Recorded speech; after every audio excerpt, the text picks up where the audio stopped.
Flynn Fletcher's backyard. Later. Phineas, Ferb, and Isabella are standing next to two large purple crafts. One has tan-tinted windows, the other green-tinted windows. Ferb is holding a cardboard box and walking towards the craft with green windows. One more box and we can finish programming the route. Ferb opens the green-windowed craft. Candace pops out. Phineas and Ferb! Ferb jumps and falls down, dropping the box. Some stuff falls out of it. What is going on here? We made a time capsule. We're going to take things that are becoming unused and out of date according to Ferb's educated guesses and Isabella's hot or not guide to the future to see if they're accurate. Ferb gets up. Candace climbs out of the green-windowed craft. You better not have any of my stuff in here. She looks at some of the stuff that fell out of Ferb's box and picks up a party popper. Why do you think party poppers are going out of style? Because they're unstable and... The party popper bursts in Candace's hand. Confetti flies everywhere. Streamers coil around the tree and ribbons settle on the fence and on top of the crafts. Arduous to clean up. Candace touches the side of her nose. Not it. Ferb pulls a party hat out of nowhere and puts it on Candace's head, smirking. Very funny. Ferb pulls a handheld vacuum cleaner out of nowhere and sucks up all the confetti off the ground. The crafts, Candace, Phineas, and Isabella. That didn't look so bad. But now he's got to go up into the trees and shake all the confetti out of there. Ferb double takes in surprise, then walks peevishly towards the tree. He walks by a fat ugly platypus wearing a fedora before climbing the tree. Ew, what is that? Well, Ferb thinks that in the not-too-distant future, animal actors and spokesmodels will be obsolete. We wanted to put Perry in a fedora like the one he had when he was Totally Tool's mascot, but we couldn't find him, so we got a DNA sample of him and made a clone out of this modified air compressor. Isabella shows Candace a modified air compressor. As you can see, he didn't quite turn out right. The fat ugly platypus waves goofily at Candace. Ugh. Ferb starts shaking the branches. Confetti starts raining down on Candace. So we just call him Jerry. Jerry the platypus? What are you going to say he models for, lard? And why are there two time capsules? One's for stuff that's going out of style, the other's for passengers and Jerry here. You see, he eats just about everything in sight. Does he really? Earlier he ate my floppy disk, Ferb's trucker hat, and Isabella's payphone. Don't ask. It wouldn't have fit in there anyway. Jeremy enters the backyard wearing a suit. Hey, what's going on back here? Oh, hi, Jeremy. Candace walks up to Jeremy. You're looking sharp.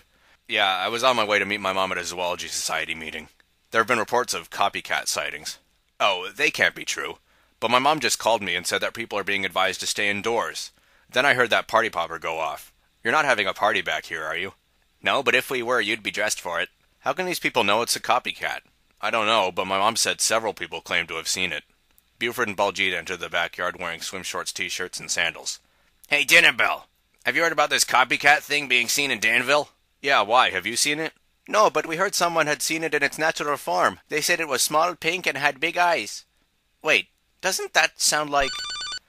Jeremy's cell phone goes off. Hey, my mom just sent me a video. Jeremy holds his phone out and they all look at the video. It is of Dink Winkerson giving a news report. This is Dink Winkerson with a late-breaking development. We've just received video footage of the copycat, which until today was believed to be extinct, changing into its real form. A video plays within the news video. The camera moves along a back alley while someone who sounds like Stephen Fry is talking. Right, I saw the little bugger go this way. It turned into a swan, then ran off here. We should see it. A creature that looks suspiciously like Meap is seen crawling out of a trash can. Great dirty washing! There it is! Meap?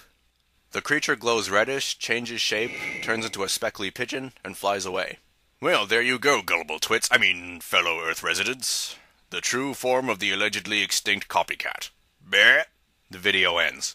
Meap can't be an endangered species. He's an alien. And since when can he change shape? A folded piece of paper falls out of the sky and lands in front of Isabella. She picks it up. Everyone looks at the piece of paper, then up at the sky. Balloony's silhouette is seen floating above and away from the backyard. What is that? Isabella unfolds the paper. It's a note. Big Mitch is coming to take your cuteness away. Be ready for it. Uh-oh. What are you sniggering about? Jeremy's got a hair on his back. Jeremy turns his head and looks at his back. There is a curly blonde hair on the back of his suit. Oh, look at that. Here, let me get that for you. Isabella frowns. Candace goes over to grab the hair. Phineas looks up. I think we're in trouble. Everyone else looks up. Mitch's ship, or rather something that looks exactly like Mitch's ship, can be seen far away in the sky approaching the backyard. Ah! Candace waves her arm as she screams, brushing the curly blonde hair roughly off Jeremy's back as she does so. He's back! We're in trouble. Phineas runs over to the tan-windowed craft and opens the hatch. Quick, get in the time capsule. We'll escape to the future. They all run to the tan-windowed craft and jump in. Isabella drops the note as she runs. As Mitch's ship lands in the backyard, Phineas looks at it for a quick second, then jumps in. "Ferb, make the jump!" He shuts the hatch. Ferb, who is practically lying on top of the control panel, presses a button. The craft winds up. Green flames shoot out of the backs of the crafts. They both ascend into the air side by side, then shoot forwards rapidly and disappear. The hatch opens on Mitch's ship. 3 robot bodyguards fly out, followed by Mitch, who walks down the ramp. The sinister singers go, "He's Mitch, and he has a different mustache." Mitch is wearing a thick, black, bushy mustache translator that makes him sound like Stephen Fry. He looks at the spot where the time capsule was. "What the dickens is this?" He holds up some sort of tracking device, which is his own cute tracker, and looks at it. "The signal's completely vanished. Where have they gone? I'll bet Meap got here before me and warned them. Where is that adorable little cold sore?" Mitch looks at his cute tracker, which beeps a few times. He then looks down at Balloony's note, then at the modified air compressor, then at the curly blonde hair which is slowly falling towards the ground. He catches the hair between his thumb and forefinger, thinks for a moment, then looks at his ship, which is out of shot. "Did you get a good glimpse of that boy before he jumped into that purple thing?" "No." "Good." He turns to his robot bodyguards. "So, anyone want to be a guinea pig?" The robot bodyguards touch the spot on their faces where the noses should be with their right laser hands, as if to say, "Not it." Hyperspace. That moment. The 2 time capsule crafts are racing through time side by side. Inside the 10-windowed craft, it's very cramped. Ferb, Candace, Isabella, Jeremy, Buford, and Baljeet are facing Phineas. So, now that everyone's up to date with who we're dealing with, what our previous encounters with him were, and why he's threatening Isabella's cuteness, does anyone have any questions? Baljeet tries to raise his hand, but it hits the hatch before he can get it over his head. Ow! I'm assuming you have a question, Baljeet? 2 questions, actually. First, where are we going now? Detroit, Michigan, 10 years hence. What? Ferb and I started programming our time capsule's route, but we got sidetracked when the cloning went wrong. Our first destination is Greenfield Village. Isabella's guide says 10 years from now, historical acting will be a thing of the past. Even more so than it already is. So we got a pioneer costume in the other craft. Ferb was going to get dressed in it, go out and act like an early 20th century Miller. So now we're just hiding from Mitch until we can work out a way of dealing with him. I have a feeling he's behind that video of Meap in that news report as well. Okay, second, whose foot is touching me? Ferb and Jeremy move over a bit. Jerry is lying on the floor beneath them. Did anybody see him come in with us? Everybody else shrugs. Isabella accidentally smacks Buford in the stomach, and Buford accidentally pokes Isabella's eye. Ow! Danville Park. That moment. Sort of. There is no one around. Meap's ship, badly damaged on the starboard side and smoking slightly, is sitting in some tall bushes. Inside the ship, the control panel is damaged and sparking a bit. Meap is on the intercom. Meap! Meap! Static noises come from the intercom. Meap shakes his head, puts down the intercom, and opens the hatch.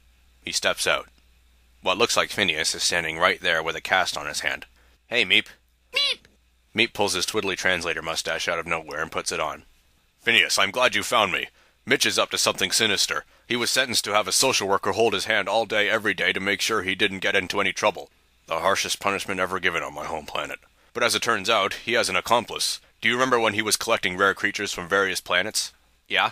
Well, one of the creatures from his collection found him, and unfortunately he was the only creature who liked Mitch. He freed him from the social worker's hand, and they've started wreaking havoc. Mitch has been seen with his own cute tracker and a comm device. And I'm afraid his pet came from your planet. It was thought to be extinct, but Mitch has found the last surviving one. A copycat. I see, but I've got bad news, Meap. Phineas's lookalike shows Meap his cast.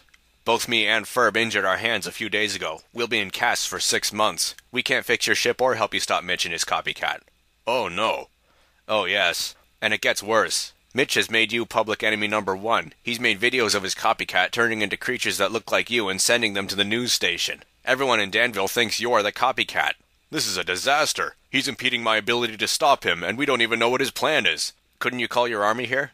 My comm has been knocked out, and there's too much damage to the ship to make it safely into space. What are we going to do? With his cute tracker, he'll most likely be after Isabella for out-cuting him. You don't need to worry about her for now, Meap. She and Ferb escaped to a far-off planet in some kind of high-speed craft thing. Now listen, I think you should lie low at my house for a while. Going into hiding is the worst disgrace someone from my home planet can go through. We're a cute-based society. None of my kind has ever been forced to conceal their appearance. There's nothing else we can do right now. I can't fix your ship with this hand, and every animal control officer in the city is after you. Meap looks very worried. Dissolve into Meap's ship flying very low into what looks like the Flint Fletcher's backyard. The ship lands next to a tree. Inside the ship, Meap is shutting everything down, looking upset.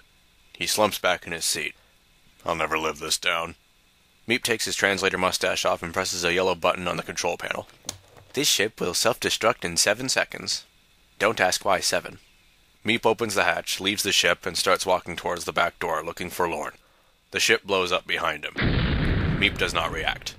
He opens the door, goes into the house, and shuts the door behind him. 2 large green cat-like eyes open on the door. Then the house and yard glow reddish. Inside, Meap steps forward glumly. The inside of the house glows reddish. He stops walking, looking surprised and slightly alarmed. The glowing redness changes shape and turns into a bangaroo convention with kiosks, giant inflatable bangaroos hanging from the ceiling, and a spooky atmosphere. Ashamed to hide your cuteness, are you? Hope this makes you feel more at home. Meap turns sharply around and opens the door. Something that looks and sounds like Susie drops from above the outside of the door and punches Meap backwards into the convention. He lands next to a kiosk, then looks up. Susie's lookalike closes the door behind her and steps forward threateningly. Meap gets up. They stand ready to fight, then lunge at each other.